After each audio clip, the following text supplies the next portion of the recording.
शिक्षा विभाग भारतीय प्रशासनिक पदाधिकारियों के हाथों की कठपुतली हो गई। उस कठपुतली को जिस प्रकार नचाना चाह रही है, नचा रही है और शिक्षकों को तो उसमें मात्र एक कृपा पात्र का माध्यम बना दी। पीएससी से भी परीक्षा लेने की बात थी। अभी फिलहाल 24,000 शिक्षकों पर तलवार लटक रही है। नमस्कार शैलेंद्र जी, एनबीसी 24 में आपका बहुत बहुत स्वागत है। शैलेंद्र जी, कल एक लेटर जारी हुआ जहां पर शिक्षकों को देखते हुए एक बड़ा निर्देश जारी किया गया है, ट्रांसफर पदस्थापन पॉलिसी को देखते हुए, स्थानांतरण पदस्थापन पॉलिसी को देखते हुए, जहां यह कहा गया है कि जिस तरीके से जो शिक्षक हैं वो कहीं ना कहीं अपने मन से अगर विकल्प नहीं चुनते हैं तो शिक्षा विभाग जो है कहीं ना कहीं उनको ट्रांसफर कर देगा। तो ऐसे में कैसे इस फरमान को देख रहे हैं आप? शिक्षा विभाग भारतीय प्रशासनिक पदाधिकारियों के हाथों की कठपुतली हो गई है और उस कठपुतली को जिस प्रकार नचाना चाह रही है, नचा रही है और शिक्षकों को तो उसमें मात्र एक कृपा पात्र का माध्यम बना दिया है। जहां तक परीक्षा लेने की बात थी, राजकर्मी का दर्जा देने की बात थी और बीपीएससी से भी परीक्षा लेने की बात थी। अभी फिलहाल 24,000 शिक्षकों पर तलवार लटक रही है उनकी बर्खास्तगी पर, चूंकि सबों के प्रमाण पत्र जाली हैं और वैसी स्थिति में आनन फानन में जो नियुक्तियां की गई और जो एक नौकरी का हवा खड़ा किया गया कि हम सरकारी नौकरी दे रहे हैं और 10 लाख के जगह 20 लाख की घोषणा की गई थी, वो सब फर्जी प्रमाण पत्र के आधार पर दी गई। सारे शिक्षक फर्जी पकड़े जा रहे हैं और शिक्षकों के बीच फर्जी शिक्षक होने का एक कलंक, काला धब्बा लग रहा है। अभी जो सक्षमता परीक्षा उत्तीर्ण शिक्षक हैं, न उनकी सेवा निरंतरता की बात चल रही है, न उनकी नियुक्ति की बात चल रही है। अभी उनका स्थानांतरण का वो मुद्दा उठा दिया गया कि शिक्षकों का अब सामूहिक स्थानांतरण होगा और उसमें भी कई कंडिकाओं में ऐसे भेदभावपूर्ण हैं और तानाशाही की प्रवृत्ति झलकती है, जिसमें एक तानाशाह अपने ऑर्डर में देता है कि आपको फतह कर दिया जाएगा। उसी प्रकार शिक्षकों को शहर बदर करने और 10 ऑप्शन के जगह 3 ऑप्शन तो जरूर देना है और उसमें अगर आप नहीं देंगे तो सरकार अपनी मर्जी से आपका स्थानांतरण करेगी। वाह, क्या बात है! नियमावली कुछ, मेरी मंशा कुछ और शिक्षक कैसे प्रताड़ित हों, शिक्षकों को कैसे रौंदा जाए, ये प्रक्रिया चल। और जितने संघ के और शिक्षक प्रतिनिधि हैं, ये सारे के सारे मौन हैं और गौन हैं। पता नहीं ये कहां है, कहां छुपे हुए हैं, किस मांद में। सरकार का भय दिखाकर और माननीय मुख्यमंत्री भी इसमें चुप्पी साधे हुए हैं और शिक्षा मंत्री तो कहां है इसकी। ये एस सिद्धार्थ महोदय अपना सिक्का चला रहे हैं और वह भी खोटा सिक्का है।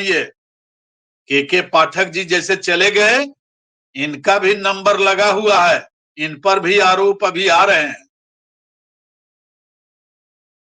अभी जो स्थिति बनी हुई है और ये जो संघ का एक विशेष संघ का जो बिना शर्त राजकर्मी का दर्जा लेंगे, सरकार को औकात बता देंगे और आज इनकी घिघी बंधी हुई है, आवाज दम लगा के बोल रहे हैं, ईंट से ईंट बजा देंगे। क्या करेंगे?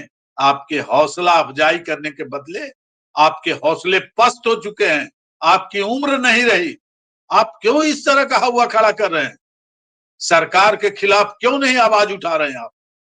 एक और महागठबंधन में रहकर सरकारों, इस शिक्षकों पर जो सरकार से मिली भगत से राजकर्मी का दर्जा बिना शर्त लेंगे और परीक्षा ऐसी कड़ी हो गई तो अब उसमें अब शिक्षकों को निष्कासित करेंगे और अभी शिक्षकों के हित की बात बोल रहे हैं यूट्यूब चैनल पर क्या बात है, नेशनल चैनल पर आइए। महासचिव महोदय, भींगी बिल्ली मत बनिए। आपने आग लगाई है तो आग बुझाइए। बिना शर्त राजकर्मी का दर्जा लेंगे और उस आंदोलन को आपने समाप्त कर दिया। आज शिक्षक पदस्थापन नियुक्ति के बदले, राजकर्मी के दर्जा के बदले स्थानांतरण का आप डंस दे रहे हैं, और उसमें एक नया मुद्दा अनुमंडल का आ गया और प्रखंड का। देखिए अब अनुमंडल और प्रखंड के लिए अब आवाज उठेगी, बाकी सारे मुद्दे गौन हो गए। शिक्षक प्रतिनिधियों के द्वारा जो है आक्रोश व्यक्त किया जा रहा है, नवल किशोर यादव हैं, उनके द्वारा कहीं ना कहीं इसका विरोध किया गया है, क्या कहेंगे आप? अकेला चना भाड़ फोड़ेगा। संजीव कुमार सिंह कहाँ गए? संजय कुमार सिंह जी कहाँ गए? वीरेंद्र नारायण यादव कहाँ गए? और क्या नाम है गया वाले, जीवन जी कहाँ गए?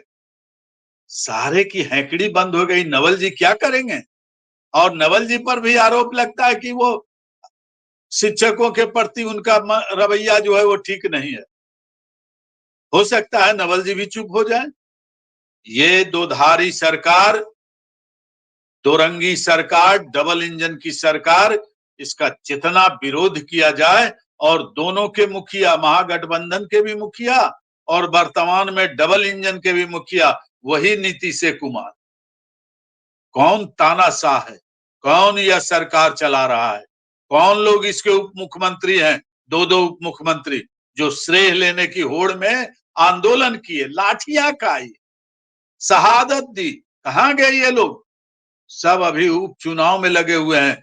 मुंहतोड़ जवाब मिलेगा उपचुनाव में, और इसके बाद 2025 में इनका रोबन हारा नहीं रहेगा। मतलब कि बड़ा आंदोलन करने जा रहे हैं आप लोग, या फिर मुंहतोड़ जवाब किस तरीके से देंगे? वो मुंहतोड़ जवाब शिक्षकों के मूक परिवार और धैर्य की सीमा रखने वाले परिवार अपने एक एक बहुमूल्य मतों से देगी, और हम लोग भी राष्ट्रीय स्तर के होते हुए अब चुप्पी साधने जा रहे हैं। चूंकि कई शिक्षकों का कमेंट होता है जो राजनीतिक दलों के बछड़े हैं, और सपेरे लोग जो हैं, जो संघों के नेता बने हुए हैं, उनका भी कटाक्ष होता है कि ये लोग केवल बोलते हैं और सरकार मजा लेती है और सरकार और प्रताड़ित करती है। ऐसी स्थिति में शैलेंद्र जी किस तरीके की बदलाव की मांग करेंगे? बदलाव अभी भी स्थानांतरण नियमावली, ऐच्छिक स्थानांतरण नियमावली है। मेरी इच्छा के अनुसार मैं नहीं दूंगा।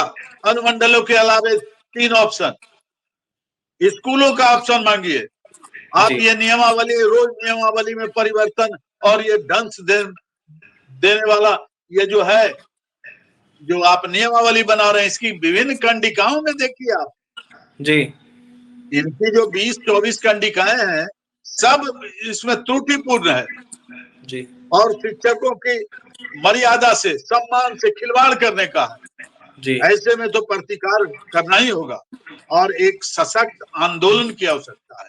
लेकिन शिक्षकों को कई टुकड़े में बांट दिया गया है, इसलिए एकता का सवाल अभी उठता है। कोई प्रोबेशन पीरियड में है, परिचयन अवधि में है, तो कोई अभी नियुक्ति पदस्थापन की प्रतीक्षा में है। इसलिए आंदोलन तो होगा जी। और एक संघ जो है शताब्दी वर्ष बनाने जा रही है। एसीएसएस सिद्धार्थ और शिक्षा मंत्री को क्या संदेश रहेगा आपकी तरफ से? इनका वही हश्र होगा जो चंद्रशेखर और श्री के पाठक जी का हुआ, उनसे भी बदतर हाल होगा इन दोनों का। और माननीय मुख्यमंत्री जी, आप इन दोनों को हटाइए मंत्री पद से और एसीएस पद से। यह भी अब काली और गाढ़ी कमाई करने के फिराक में है। ये भारतीय प्रशासनिक सेवा बिहार में भ्रष्टाचार और चारागाह बनाए हुए हैं भ्रष्टाचार का। इसलिए इनसे सचेत रहें और इनको अपने पदों से हटाएं और नियमावली को स्वयं देखें, 10 से 4 देखें, शिक्षकों की सुविधा की बात सोचें, शिक्षकों को समय पर वेतन की मांग करें, और जब ऐच्छिक स्थानांतरण की बात है तो शिक्षकों के अनुसार ही उनका स्थानांतरण करें। नहीं तो 1995 में श्री लालू प्रसाद जी जो शिक्षकों के साथ अमानवीय व्यवहार किए थे, वही हाल आपका भी होगा, इसको सुनिश्चित कर लें आप। और यह हाल आपका 2025 में तो निश्चित होगा। इसलिए आपसे अनुरोध है कि शिक्षकों को प्रताड़ित करना और ये जो भारतीय प्रशासनिक सेवा के पदाधिकारी हैं, इनके तानाशाही रवैये पर अंकुश लगाएं। देखिए, भारतीय प्रशासनिक सेवा के जो अधिकारी हैं उन पर अंकुश लगाने की बात कर रहे हैं। ऐसे में एसीएस सिद्धार्थ और साथ ही शिक्षा मंत्री को निशाना पर ले रहे थे शैलेंद्र शर्मा और सैलू। ऐसे में अखिल भारतीय शैक्षिक संघ के राष्ट्रीय संयुक्त सचिव शैलेंद्र शर्मा और सैलू ने आपत्ति जताई है। साफ कहा है कि जिस तरीके से स्थानांतरण पदस्थापन पॉलिसी को लेकर कानून शिक्षा विभाग ला रहा है, बिल्कुल उचित नहीं है, इसमें बदलाव की जरूरत है। अगर ऐसा नहीं होता है तो शिक्षक जो है एकजुटता का जो प्रारूप है वो कहीं ना कहीं दिखाने का काम करेंगे और मुंहतोड़ जवाब जो है उपचुनाव में तो देंगे ही, 25 के चुनाव में भी देंगे। आर पार की स्थिति में शिक्षक रहेंगे। तो वहीं अभी शैलेंद्र शर्मा शैलू को आप सुन रहे थे और तमाम खबरों के लिए बने रहे हमारे साथ। इस वीडियो को ज्यादा शेयर करें, हमारे चैनल को सब्सक्राइब करें, पेज को लाइक करें। बहुत बहुत धन्यवाद।